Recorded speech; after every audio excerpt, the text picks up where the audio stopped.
നമസ്കാരം. ഏത് നിമിഷവും യുദ്ധം പൊട്ടിപ്പുറപ്പെട്ടേക്കാം എന്ന ഭയത്തിന്റെ നിഴലിലാണ് ലോകരാഷ്ട്രങ്ങൾ മുഴുവൻ എത്തി നിൽക്കുന്നത്. Ukraine, Iran, Israel, Russia, America, എവിടെ യുദ്ധമുണ്ടായാലും അത് മുഴുവൻ ലോകത്തെയും ഒരുപോലെ ബാധിക്കും. അമേരിക്കയുടെയും പ്രസിഡന്റ് ഡൊണാൾഡ് ട്രംപിന്റെയും കടുത്ത ഭീഷണികൾ നിലനിൽക്കുന്നതിനിടെ ഒമാൻ കടലിൽ വ്യാഴാഴ്ച ഇറാനും റഷ്യയും സംയുക്ത നാവിക അഭ്യാസങ്ങൾ നടത്തുമെന്നുള്ള പ്രഖ്യാപനം പുറത്തു വരുമ്പോൾ അതിന്റെ ഭീകരത ഒന്നുകൂടി ഉയരുകയാണ്. ജനീവയിൽ ഇറാനും അമേരിക്കയും തമ്മിൽ നടന്ന രണ്ടാം ഘട്ട ചർച്ചയിലും കാര്യമായ പുരോഗതി ഇല്ലാതിരിക്കുന്ന സാഹചര്യത്തിൽ കൂടിയാണ് ഈ നീക്കം. മേഖലയിൽ വിന്യസിച്ചിരിക്കുന്ന US നാവികസേനയ്ക്ക് വെല്ലുവിളി സൃഷ്ടിച്ച് ഹോർമൂസ് കടലിടുക്കിൽ ഇറാൻ സൈന്യം കഴിഞ്ഞ ദിവസം അഭ്യാസങ്ങൾ നടത്തിയിരുന്നു.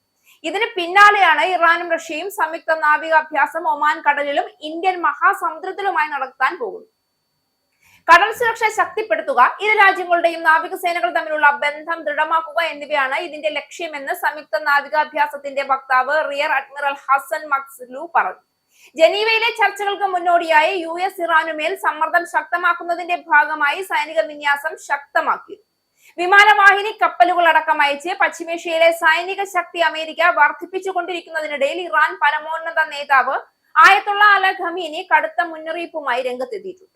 ലോകത്തിലെ ഏറ്റവും ശക്തമായ സൈനിക ശക്തിയെ വീണ്ടും എഴുന്നേൽക്കാൻ കഴിയാത്ത വിധം ശക്തമായി ആക്രമിക്കാൻ കഴിയുമെന്നും വിമാനവാഹിനി കപ്പലിനെ കടലിന്റെ അടിത്തട്ടിലേക്ക് അയക്കാൻ കഴിയുമെന്നും ഖമീനി വെല്ലുവിളിച്ചു. കിഴക്കൻ അസർബൈജാൻ പ്രവിശ്യയിൽ ആളുകളെ അഭിസംബോധന ചെയ്തുകൊണ്ടാണ് ഖമീനിയുടെ മുന്നറിയിപ്പ് പുറത്തു വന്നത്. അമേരിക്കയുടെയും പ്രസിഡന്റ് ഡൊണാൾഡ് ട്രംപിന്റെയും കടുത്ത ഭീഷണികൾ നിലനിൽക്കുന്ന സാഹചര്യത്തിൽ ഒമാൻ കടലിൽ ഇറാനും റഷ്യയും സംയുക്ത നാവികാഭ്യാസങ്ങൾ നടത്തുന്നതെന്ന വാർത്ത ലോക രാഷ്ട്രീയത്തിന്റെ താപനില ഉയർത്തിയിരിക്കുകയാണ്.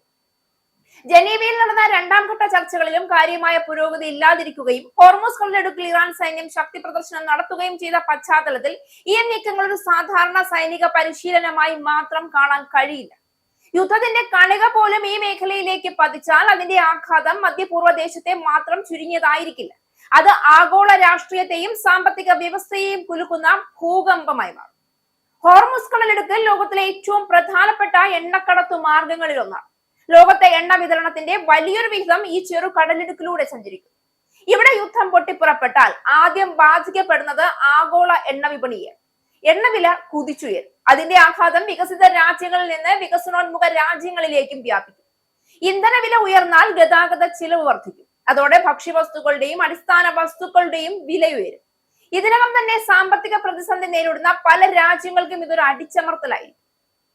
ഇനി സൈനികപരമായി നോക്കുമ്പോൾ അമേരിക്കയും ഇറാനും തമ്മിൽ നേരിട്ടുള്ള ഒരു ഏറ്റുമുട്ടൽ വളരെ വേഗത്തിൽ വിപുലമായ യുദ്ധത്തിലേക്ക് മാറാൻ സാധ്യതയുണ്ട്. ഇറാന്റെ പിന്തുണയുള്ള വിവിധ പ്രാദേശിക സായുധ സംഘങ്ങൾ മധ്യപൂർവ്വ ദേശത്തെ പല രാജ്യങ്ങളിലുമുണ്ട്. ഇവർ യുദ്ധത്തിൽ ചേരുകയാണെങ്കിൽ സംഘർഷം ലെബനൻ മുതൽ യമൻ വരെ വ്യാപിച്ചേക്കാം. റഷ്യയുടെ പങ്കാളിത്തം പ്രശ്നത്തെ കൂടുതൽ സങ്കീർണമാക്കും. യുക്രൈനിൽ ഇതിനകം തന്നെ യുദ്ധഭാരമേറ്റിരിക്കുന്ന റഷ്യ മധ്യപൂർവ്വ ദേശത്തും സൈനികമായി സജീവമാവുകയാണെങ്കിൽ അത് പാശ്ചാത്യ രാജ്യങ്ങളുമായുള്ള ഭിന്നതയെ കൂടുതൽ ആഴത്തിലാക്കും. അതോടെ ലോകം വീണ്ടും വ്യക്തമായ രണ്ട് ശക്തി കേന്ദ്രങ്ങളായി വിഭജിക്കപ്പെടാനിടയാകും. ഇന്ത്യൻ മഹാസമുദ്രത്തിലേക്കും ഒമാൻ കടലിലേക്കും യുദ്ധത്തിന്റെ ചൂട് പടർന്നാൽ ഏഷ്യൻ രാജ്യങ്ങൾക്കും അതിന്റെ പ്രത്യാഘാതം നേരിടേണ്ടി വരും.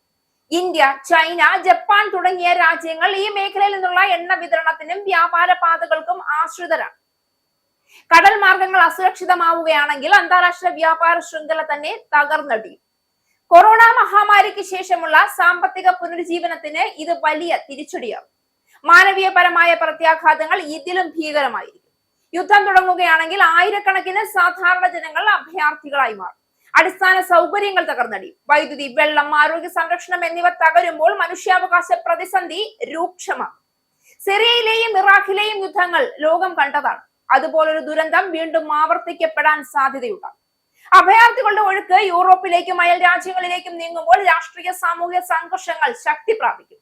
സാങ്കേതികപരമായ ഭീഷണികളും ചെറുതല്ല. ഇന്നത്തെ യുദ്ധങ്ങൾ വെറും തോക്കുകളും മിസൈലുകളും മാത്രമല്ല, സൈബർ ആക്രമണങ്ങളും അതിന്റെ ഒരു ഭാഗമാണ്. അമേരിക്കയുടെയും ഇറാന്റെയും സൈബർ ശേഷി വികസിതമാണ്. വൈദ്യുത ശൃംഖലകൾ, ബാങ്കിംഗ് സംവിധാനങ്ങൾ, പ്രതിരോധ സംവിധാനങ്ങൾ എന്നിവ ലക്ഷ്യമാക്കി നടക്കുന്ന സൈബർ ആക്രമണങ്ങൾ ലോകവ്യാപകമായ ഡിജിറ്റൽ അവ്യവസ്ഥ സൃഷ്ടിക്കും. ആഗോള ഓഹരി വിപണികൾ ഇടിയാം. നിക്ഷേപകരുടെ വിശ്വാസം തകരാം. ആണവ ഭീഷണി എന്ന ഘടകം ഏറ്റവും ആശങ്കാജനകമായ മറ്റൊരു യാഥാർത്ഥ്യമാണ്. ഇറാന്റെ ആണവ പരിപാടിയെ ചുറ്റിപ്പറ്റിയുള്ള തർക്കമാണ് ഇപ്പോഴത്തെ സംഘർഷത്തിന്റെ കേന്ദ്രം. യുദ്ധം രൂക്ഷമാവുകയാണെങ്കിൽ ആണവ സൗകര്യങ്ങൾ ലക്ഷ്യമാക്കപ്പെടാനും അതിലൂടെ പരിസ്ഥിതിക്ക് ദീർഘകാല നാശം സംഭവിക്കാനും സാധ്യതയുണ്ട്. ഇതൊരു രാജ്യത്തിന്റെ അതിർത്തിയിൽ ഒതുങ്ങുന്ന പ്രശ്നമല്ല. അതിനാൽ ഒമാൻ കടലിലെ സംയുക്ത നാവിക അഭ്യാസങ്ങൾ ഒരു മുന്നറിയിപ്പായി ലോകം കാണേണ്ടതുണ്ട്. ശക്തി പ്രദർശനങ്ങളിലൂടെ രാഷ്ട്രീയ നേട്ടങ്ങൾ തേടുന്നതിനേക്കാൾ സംഭാഷണവും നയതന്ത്രവും ശക്തിപ്പെടുത്തേണ്ട സമയമാണ്. യുദ്ധം തുടങ്ങുന്നത് എളുപ്പമാണ്, എന്നാൽ അത് അവസാനിപ്പിക്കുക അത്യന്തം പ്രയാസകരമാണ്.